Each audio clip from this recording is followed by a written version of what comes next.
Hey friend, welcome back to the Filmmaker Freedom Podcast and to episode 2.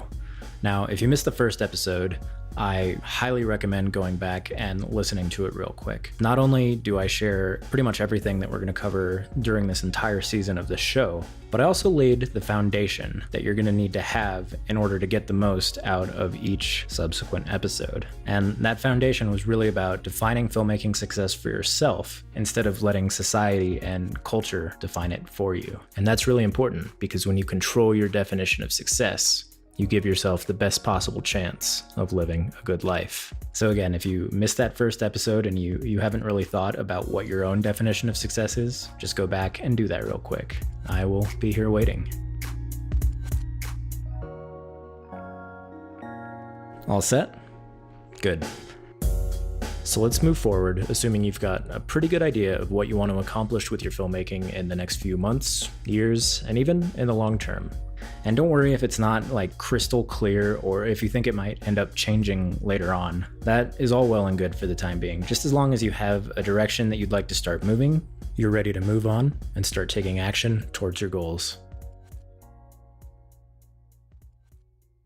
So with that in mind, today's show is all about my single favorite strategy for actually achieving your definition of success. And this is something that once you internalize it and start using it in your day-to-day life, it'll make just about anything possible, whether it's related to your filmmaking goals or anything else you're trying to achieve in your life for that matter. So without any further ado, the strategy is, drumroll please, small daily actions. And I know that doesn't sound very sexy, but stick with me here. Quite simply, when we take small but not insignificant actions consistently, and consistently is the key part there, those actions build up over time into bigger and better things. Think of it kind of like compound interest. You put a little bit of money in the bank each month over time, and slowly and surely that money begins to grow well beyond the principal. And the same is true with our actions, but the results are even more dramatic. For instance, if a screenwriter commits to writing just 2 polished pages a day, which honestly doesn't take any more than 30 minutes, they could write 7 to 8 feature scripts each year. And now imagine if they doubled or tripled their daily writing time, which is even totally doable for people with a full-time job. It's crazy, right?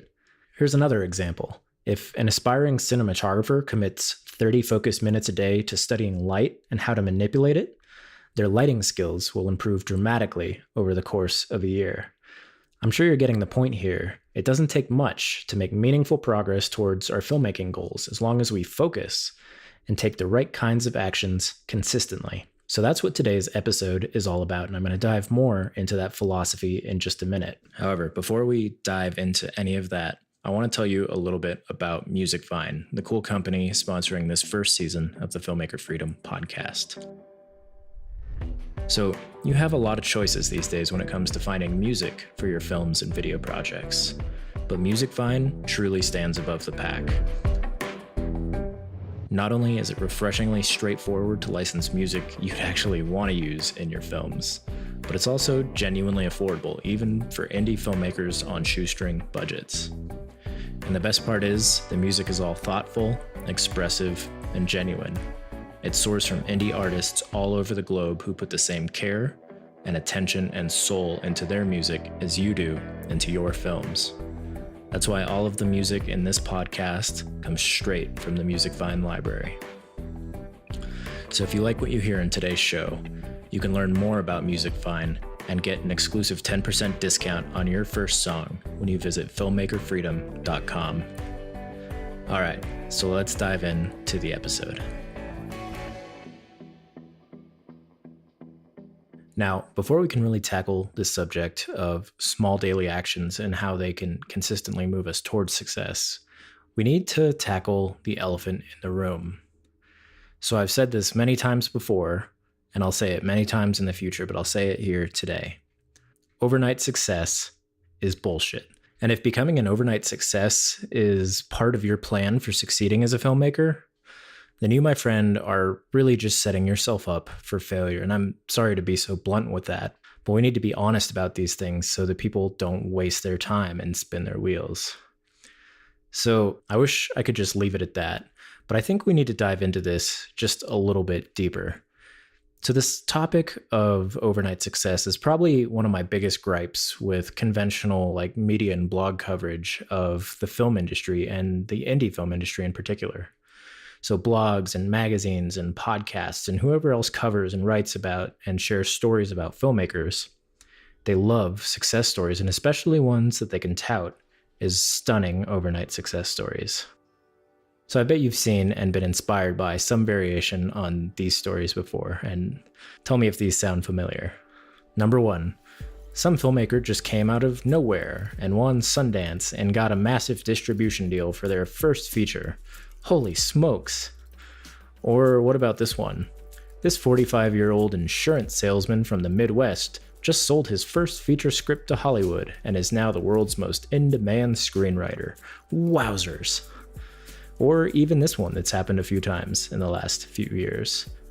This 19-year-old Chilean kid just made a badass short film, and now Hollywood has optioned it into a feature. Neato, gang.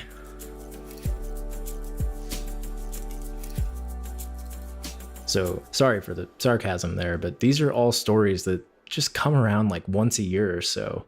It's like they're on some sort of loop. And each and every time, they're touted as overnight successes. Every single time, without fail. The truth of the matter is that every overnight success story that I have ever heard has been the end result of a long, arduous, and almost always unappreciated journey of some sort. So we just don't get to see the vast majority of that journey, the unglamorous bits, the repeated failures.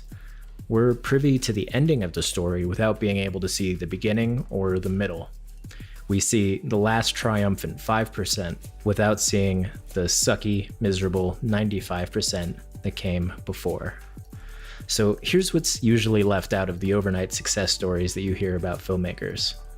That indie filmmaker who hits it big at Sundance has almost certainly been making videos and short films for the last 15 years, honing his craft, building up a body of work impressive enough for an investor to actually take a shot on his first feature. And that 45-year-old insurance salesman turned screenwriter almost definitely has a bookshelf full of writing and storytelling books, and certainly has a hard drive full of mediocre screenplays that will never see the light of day.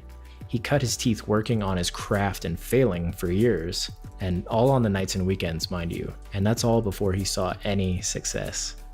And last but not least, that 19-year-old Chilean kid has probably been making original content on YouTube since he was 14, slowly and surely building up an audience so that when he released his short film, it was automatically going to get traction and reach a lot of people.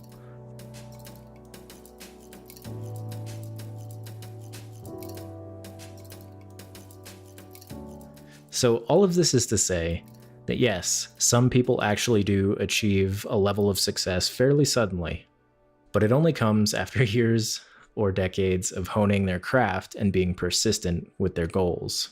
So please, if you take nothing else away from today's episode, just realize that overnight success just doesn't happen the way our culture likes to tell us it does. Instead, it works like this. So let's say your definition of success, the one you came up with after listening to the last episode, you did do that, right?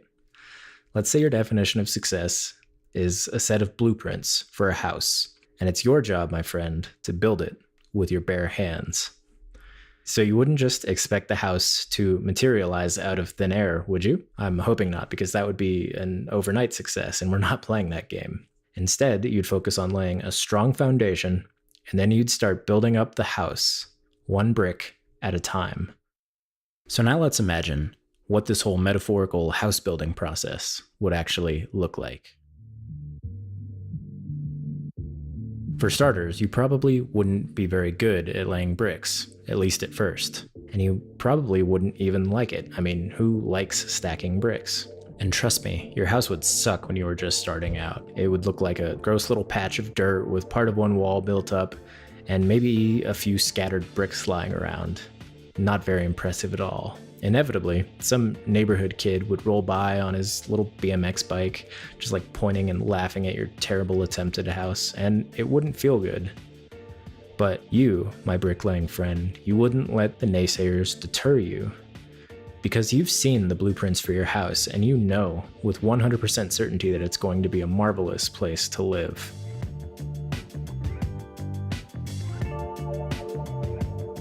So you keep stacking your bricks, one at a time, day in and day out.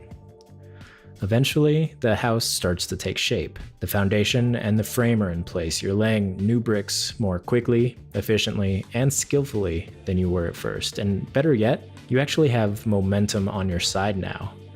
You're making consistent, meaningful progress every single day. Needless to say, that mean little neighborhood kid is no longer pointing and laughing at you, but instead complimenting you on your mad bricklaying skills. And at this point, something interesting starts to happen. You notice that you just love the process of laying bricks. You take joy in the work and pride in the work. And showing up every day to keep building is a reward in and of itself. And sure, you're stoked for your new house to be done, but you're already in the back of your mind thinking about other, more ambitious houses that you might build in the future. The process of building your house has opened your mind and pushed your abilities far beyond what you thought was possible when you were just starting out.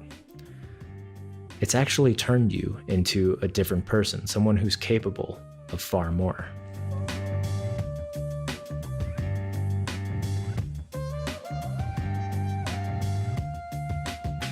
And then soon enough, after many months or maybe even years of laying your individual bricks on top of one another, you've got yourself one hell of a house. But in the end, it doesn't even matter if you choose to live in it or not. This process has turned you into the kind of person who can build any house he wants. And this, my friends, is how success works, not just in filmmaking, but in every aspect of life. Those small, focused actions taken consistently over time lead to massive results.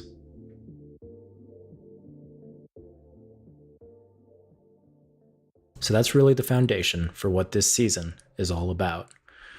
When you take small daily actions consistently and you use those actions to move you towards a definition of success of your own making, something that's actually meaningful to you, you're in control of your life and the outcomes in your life. So, with that said, it's almost time to wrap up today's episode, but before we go, I want to leave you with a few really tangible and useful things that you can start incorporating in your day-to-day life as small daily practices that will help you succeed as a filmmaker, and really no matter which type of filmmaker you are. So here's 4 of my favorite ideas. Idea number 1, actively building and nurturing your network.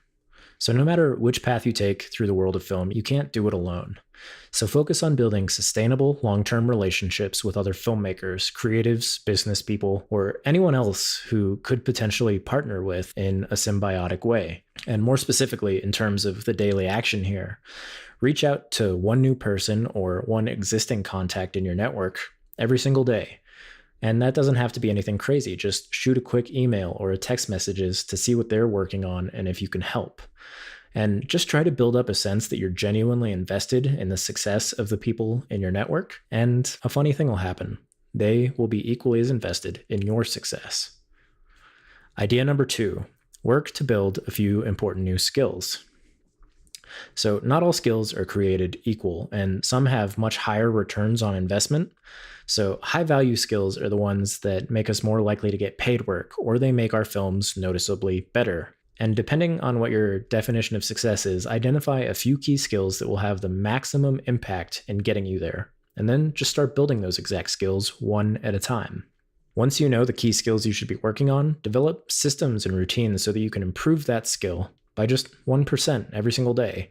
And 1% doesn't have to be anything more than 5 minutes. That's all it takes to get good at something relatively quickly. Idea number 3, make a monthly microfilm. This one isn't so much a daily practice as it is a monthly practice that can be broken up into a smaller set of daily practices. So for a little bit of background, microfilms are shorts between the length of 1 and 5 minutes. If you lean towards the shorter end of that spectrum, you can easily write one in a week, plan it in a week, shoot it in a week, and edit it in a week, and then start over. And even if you take a month off, you can still churn out 11 of these things in a year, which will significantly expand your body of work, improve your skills, help you find your unique artistic voice, and maybe even build an audience if you're proactive about promoting your work. Idea number 4, find your voice with non-filmmaking activities. So here's a fun fact. When you have a unique artistic voice, it's easier to stand out and get noticed in the world of film. This is becoming increasingly important and more difficult as more people start making films. Now, your voice is comprised of 2 distinct elements: the ideas at the center of your films and how you translate those ideas into the film language. And for me at least, the ideas are the most important part of that equation. And great ideas come from actively immersing yourself in all sorts of things other than film. They come from other artistic mediums, from books, newspapers, plays, paintings, sculptures, music, whatever. And great ideas also come from truly experiencing life and getting outside of your comfort zone. They come from watching people, from having unpredictable conversations, and from listening more than you speak. So if you can build a daily practice around cultivating interesting ideas, whether that's through consuming content you find interesting or having new experiences, your filmmaking will flourish and be far more unique in the long run.